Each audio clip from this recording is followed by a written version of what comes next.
جو یہ محسوس کرتے ہیں کہ مقدسین کے لیے دعا نہ کر کے وہ خداوند کے گناہگار ٹھہرتے ہیں۔ سیمول نے کہا، خدا نہ کرے میں خدا کا گناہگار ٹھہروں۔ اگر وہ ان کے لیے دعا نہ کرتا تو وہ خداوند کی خدمت کرنے کے مقصد میں ناکام رہتا، لیکن اس کا کام تھا کہ وہ ان کے لیے دعا کرے اور خدا کا کلام ان تک پہنچائے۔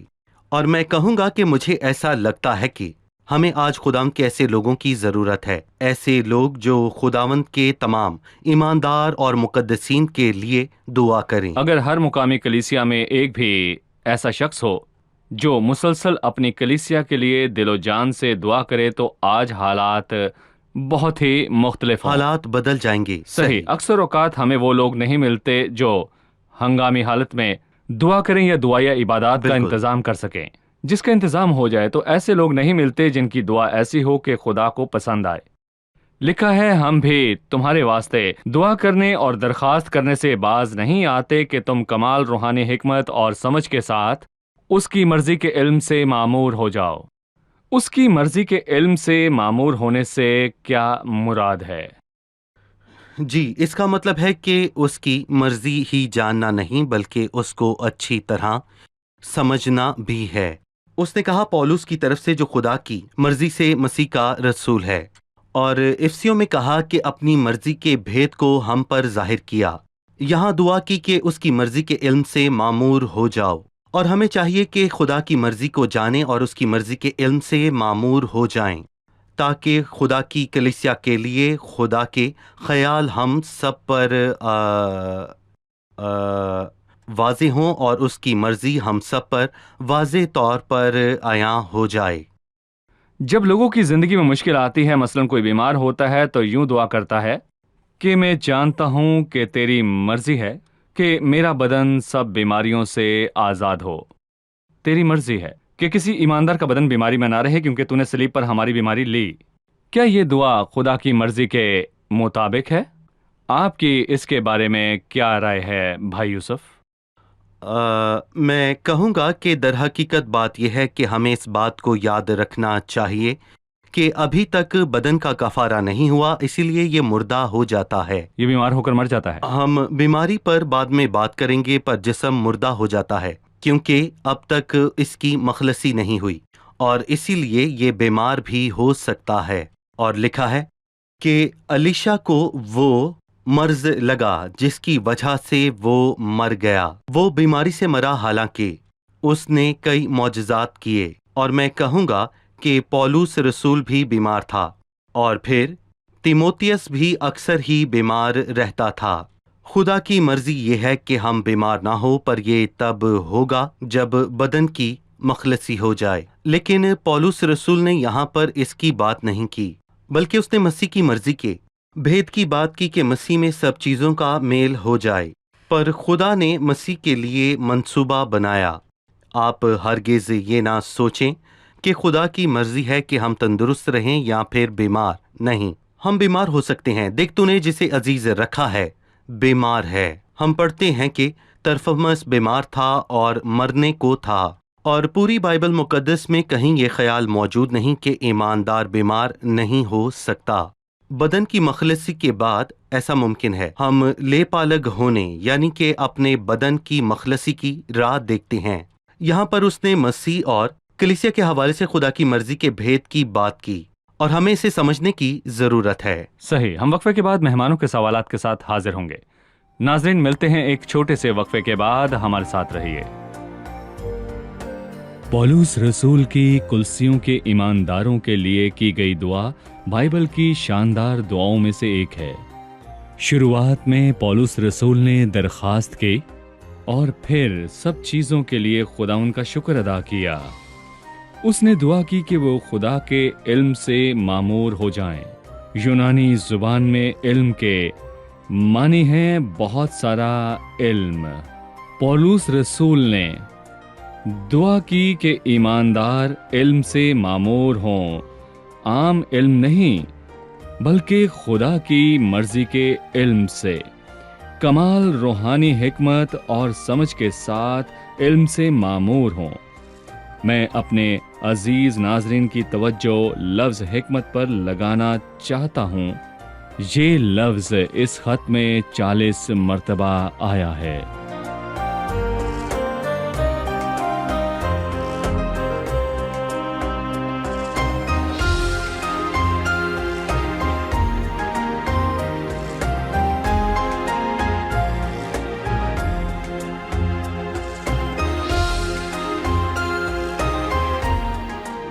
خوش آمدید۔ آئیے بڑھتے ہیں مہمانوں کی جانب اور جانتے ہیں ان کا سوال۔ مجھے 10ویں اور 11ویں آیت سمجھ نہیں آئی۔ لکھا ہے تاکہ تمہارا چال چلن خداوند کے لائق ہو اور اس کو ہر طرح سے پسند آئے اور تم میں ہر طرح کے نیک کام کا پھل لگے اور خدا کی پہچان میں بڑھتے جاؤ اور اس کے جلال کی قدرت کے موافق ہر طرح کی قوت سے قوی ہوتے جاؤ تاکہ خوشی کے ہر صورت سے صبر اور تحمل کر سکو۔ ان 2 آیات کا کیا مطلب ہے؟ بھائی ایاد، ہمیں دہرائے جانے والے الفاظ کی اہمیت کو سمجھنا چاہیے۔ جیسے ہر کا لفظ، ہمارا مقصد بہت بڑا ہے، کمال روحانی حکمت اور سمجھ، ہر طرح سے پسند آئے، ہر طرح کے نیک کام، ہر صورت سے صبر۔ لہٰذا کیا یہ ممکن ہے کہ ایماندار یہاں تک پہنچ سکے؟ دیکھیں بھائی، میں کہوں گا ان چند آیات میں ہر کا لفظ 5 مرتبہ آیا ہے۔ یہ ہر کسی کا خط کہلاتا ہے۔ اس خط میں ہر کا لفظ 35 سے زیادہ مرتبہ آیا ہے۔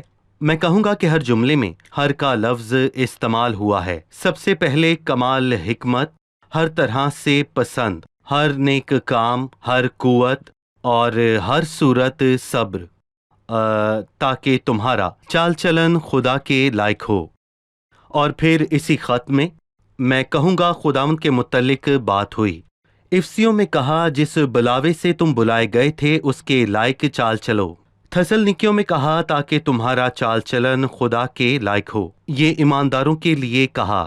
اور فلپیوں میں کہا کہ تمہارا چال چلن مسیح کی خوشخبری کے موافق رہے۔ وہاں انجیل کی بات کی اور یہاں کہا تمہارا چال چلن خدا کے لائق ہو، تاکہ تمہارا چال چلن خداوند کے لائق ہو اور اس کو ہر طرح سے پسند آئے اور تم میں ہر طرح کے نیک کام کا پھل لگے اور خدا کی پہچان میں بڑھ جاؤ۔ خدا کی پہچان میں بڑھ جاؤ۔ میں یہاں پر یہ بھی کہنا چاہوں گا کہ ہم خدا کی پہچان سے بڑھتے ہیں جب ہم خدا کی خصوصیات اور اس کے منصوبے اور اس کے مقصد کو جانتے ہیں تو ہم روحانی طور پر بڑھتے ہیں۔ دیکھیں، ہمارا بدن کھانے اور کھیل کود سے بڑھتا ہے، پر میں کہوں گا کہ جب ہم خدا کو پہچانتے ہیں تو ہم روحانی طور پر بڑھتے ہیں۔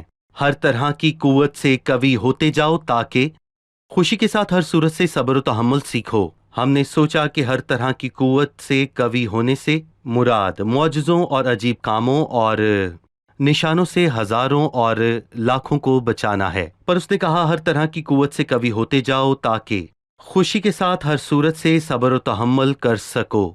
اور میں کہوں گا کہ قوت کو کیسے ظاہر کرنا ہے۔ ضروری نہیں کہ قوت دکھائی جائے اور نہ ہی ضروری ہے کہ معجزات ہی کیے جائیں۔ کرنتھیوں کی کلیسیا میں لوگوں نے معجزات اور نشانیاں دکھائیں پر ان کی کوئی روحانی قوت نہیں تھی۔ اور یہاں پر میں یہ بھی کہوں گا کہ پولس نے دعا کی کہ ایماندار مشکل میں صبر سے کام لیں، اور اس نے ایمانداروں کے لیے یہ بھی دعا کی کہ وہ خدا میں آگے بڑھتے جائیں۔ لوگ صبر کے بارے میں بات کرتے ہیں اور وہ اس کو کیکٹس کے پودے کی مانند کہتے ہیں، اور میں کہنا چاہوں گا کہ صبر کا تعلق غم اور مصیبت سے ہے۔ اس نے کہا خوشی کے ساتھ ہر صورت سے صبر اور تحمل کر سکو۔ خوشی سے، لہٰذا صبر اور خوشی ایک ساتھ کب اور کیسے ہوتے ہیں؟ یہ مسیح کے بغیر نہیں ہو سکتا، صرف مسیح میں یہ ممکن ہے۔ انسانی فلسفہ اور حکمت کہتی ہے کہ تب تک صبر کرو جب تک کہ صبر کو یہ پتہ نہ چل جائے کہ تم اس سے بھی زیادہ صابر ہو۔ پر میں کہوں گا کہ خدا نے جو بھی کیا آپ اس کی برداشت کریں۔ کلام مقدس میں لکھا ہے، اے میرے بھائیو، جب تم طرح طرح کی آزمائشوں میں پڑو تو اس کو یہ جان کر کمال خوشی کی بات سمجھنا، مسیح کے سوا یہ ممکن نہیں۔ بھائی یوسف، آپ مجھے صبر اور تحمل کے متعلق بتائیں، کیا یہ ایک ہی لفظ کے 2 معنی ہیں؟ صبر کا لفظ مشکلات کے لیے ہے اور تحمل کا لفظ لوگوں کے لیے۔ حالات میں صبر کریں اور لوگ تحمل سے پیش آئیں۔ صحیح، تحمل روح القدس کے پھلوں میں سے ایک ہے۔ یقیناً صحیح جی۔ آگے 12ویں آیت ہے، اور باپ کا شکر کرتے رہو جس نے ہم کو اس لائق کیا کہ نور میں مقدسوں کے ساتھ میراث کا حصہ پائیں۔ دیکھیں باپ نے ہمارے لیے کیا کچھ کیا اور ہمیں کیا کرنا چاہیے۔ اور باپ کا شکر کرتے رہو جس نے ہمیں اس لائق کیا، اس کا شکر کرو کہ اس نے ہمیں اس لائق بنایا کہ نور میں مقدسوں کے ساتھ میراث میں حصہ پائیں، کیونکہ خدا نور ہے اور وہ نور میں بستا ہے۔ اور پھر وہ کہتا ہے کہ ہم پہلے تاریکی تھے پر اب اس جلال میں شامل ہوئے، کیونکہ تم پہلے تاریک تھے مگر اب خداوند میں نور ہو، پس نور کے فرزندوں کی طرح چلو۔ اور ہمیں اس لائق کیا کہ ہم مقدسین کے ساتھ حصہ پائیں۔ اسی نے ہم کو تاریکی کے قبضہ سے چھڑا کر اپنے عزیز بیٹے کی بادشاہی میں داخل کیا، جس میں ہم کو مخلصی یعنی گناہوں کی معافی حاصل ہے۔ سو خدا نور اور محبت ہے اور اس نے نور کو ہم تک پہنچایا۔ ہم تاریکی میں تھے پر اس نے ہمیں اس لائق بنایا کہ ہم مقدسین کے ساتھ میراث میں حصہ پائیں، کیونکہ پہلے ہم نفرت اور حسد کے دائرے میں تھے پر اب ہم اس کے بیٹے کی سلطنت میں داخل ہوئے ہیں۔ بھائی یوسف، وقفے کے بعد ہم ایک سوال لیں گے کہ ہم اس لائق کیسے بنے؟ باپ نے کس طرح ہمیں اس لائق بنایا کہ نور کی میراث کا حصہ پائیں؟ ناظرین، ملتے ہیں ایک وقفے کے بعد۔ اگر آپ کا کوئی سوال ہو تو ہمیں ضرور لکھیں، ہم اس کا جواب آپ کو ضرور دیں گے۔ ملتے ہیں ایک وقفے کے بعد۔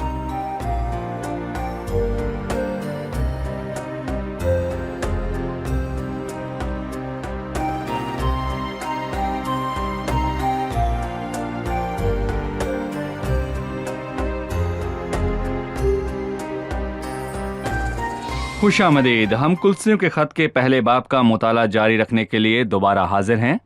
بھائی یوسف لکھا ہے، اور باپ کا شکر کرتے رہو جس نے ہم کو اس لائق کیا کہ نور میں مقدسوں میں میراث کا حصہ پائیں۔ دیکھیں بھائی ایاد، میں کہنا چاہوں گا کہ گناہ کا پہلا نتیجہ کیا تھا؟ جب آدم نے باغ عدن میں خدا کی آواز سنی تو وہ چھپا اور خداوند اور اس کا رشتہ ٹوٹ گیا۔ اور میں کہوں گا کہ اس رشتے کو بحال کرنے کے لیے انسان کا راست ہونا ضروری تھا، اور خدا نے مسیح میں ہمیں راست ٹھہرایا تاکہ ہم خدا کے نزدیک جا سکیں۔ اور پہلے ہم خدا کے پاس جانے سے ڈرتے تھے کیونکہ ہم قصوروار تھے، اور خدا کی پاک آنکھیں بدی کو نہیں دیکھ سکتی، ہم اس سے چھپتے تھے۔ اور خدا نے مسیح کو بھیجا کہ ہم اس کو پہنیں، جیسا کہ مصرف بیٹے کے باپ نے کہا کہ اچھے سے اچھا لباس جلد نکال کر اسے پہناؤ۔ اور مسیح کو پہن کر ہم نور میں مقدسین کے ساتھ حصے دار بنتے ہیں۔ جس نے ہم کو اس لائق کیا کہ نور میں مقدسوں کے ساتھ میراث کا حصہ پائیں، اسی نے ہم کو تاریکی کے قبضے سے چھڑا کر اپنے عزیز بیٹے کی بادشاہی میں داخل کیا۔ عزیز بیٹے کی بادشاہی سے کیا مراد ہے؟ ہم جانتے ہیں کہ اب خدا کی بادشاہی کا دائرہ وسیع ہے، ہم اسے آسمان کی بادشاہی کہتے ہیں۔ یہ الفاظ متی کی انجیل میں استعمال ہوئے، اس میں 32 باب استعمال ہوئے ہیں۔ انجیل میں آسمان کی بادشاہی کا بیان یوں ہے کہ جس میں اچھے اور کڑوے دانے، عقل مند اور بے وقوف گواریاں ہیں، یعنی حقیقی ایماندار اور نام کے ایماندار۔ حقیقی ایماندار اور وہ جو صرف اقرار کرتے ہیں۔ اس نے حقیقی دائرے کی بات کی اور کہا، اس میں حقیقی ایماندار یعنی کلیسیا شامل ہے۔ یہ وہ کلیسیا ہے جو حقیقی اصولوں پر بنی ہو، ایسی کلیسیا جو اصولوں پر بنی ہو اور نام کی کلیسیا ہرگز نہ ہو۔ مطلب کہ ایک ایسی کلیسیا جو حقیقی اصولوں پر بنی ہو، جو عزیز بیٹے کی بادشاہی کو ظاہر کرے۔ اور میں کہوں گا کہ خدا محبت کے ساتھ اس پر بادشاہی کرتا ہے۔ کیا یہ بادشاہی چھپی ہوئی ہے؟ نہیں، آسمان کی بادشاہی چھپی ہوئی ہے۔ آسمان کی بادشاہی میں بے بلکہ دین اور دونوں ہیں۔ دیندار دونوں بالکل شامل ہیں۔ پر میں کہوں گا کہ خدا کی بادشاہی کا اخلاقی پہلو ہے۔ جی۔ رومیو 4 میں لکھا ہے، کیونکہ خدا کی بادشاہی کھانے پینے پر نہیں بلکہ راست بازی اور میل ملاپ اور اس خوشی پر موقوف ہے جو روح القدس کی طرف سے ہوتی ہے۔ لیکن میں کہوں گا کہ یہاں پر اس نے سلطنت کے اختیار کی بات کی، اور میں کہوں گا کہ یہ محبت کا اظہار ہے۔ عزیز بیٹے کی بادشاہی، اس نے محبت رکھنے کا حکم دیا، اور بیوی اپنے شوہر سے محبت رکھے، اور جب وہ کچھ مانگے تو اس کے کام کو بوجھ نہ سمجھے اور اس کو ذمہ داری سمجھے کہ جو کچھ اس کے شوہر کو پسند ہے وہ اسے بخوبی جانتی ہے۔ جب مسیح آپ کے دل پر محبت سے سلطنت کرے تو پھر خدا آپ کو جو بھی کام کہتا ہے تو آپ وہ کام بہت خوش اسلوبی سے کرتے ہیں۔ صحیح، شکریہ بھائی یوسف۔ اب مہمانوں سے ان کا سوال جانتے ہیں۔